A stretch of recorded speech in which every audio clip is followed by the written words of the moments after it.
كل اللي بيحب يعمل خير يجمع عندي هنا يا ستات. ازاي نشارك في عمل خير ولو بسيط في رمضان، وازاي نعلم برضو ولادنا من صغرهم يعملوا خير. انا هقول لكم بقى ولادي بيعملوا ايه. ولادي واصحابهم عندنا في العماره بيجمعوا مبلغ، ومش شرط مبلغ ثابت، اي حد يدفع اي مبلغ يقدر عليه، وبيشتروا بلح او بيشتروا عصير او ميه، وينزلوا قرب المغرب يفرقوه على الناس وياخدوا ثواب افطار صايم. واحلى بقى افكار بجد هي افكار العيال الصغيره، لانها دايما بتبقى طالعه من القلب. شجعوهم ان هم يطلعوا افكار كتير، وقفوا جنبهم ان هم ينفذوها.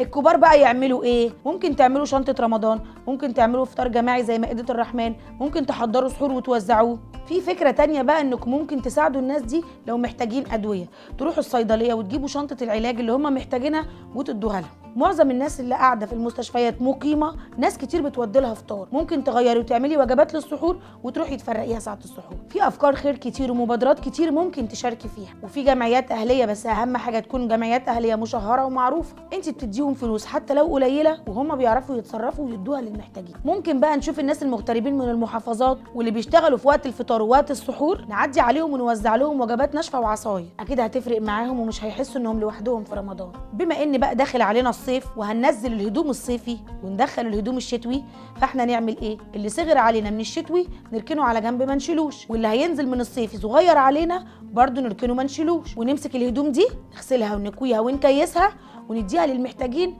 فرحة للعيد. لو انت بقى مش عارفة توصلي للناس اللي محتاجة بجد، هتاخدي التبرع بتاعك سواء فلوس او اكل او هدوم، وهتديه للجمعيات المشهرة اللي معروفة في الدولة، وهم هيعرفوا يوصلوها ويوزعوها للمحتاجين بجد. وكل سنة وانتم طيبين.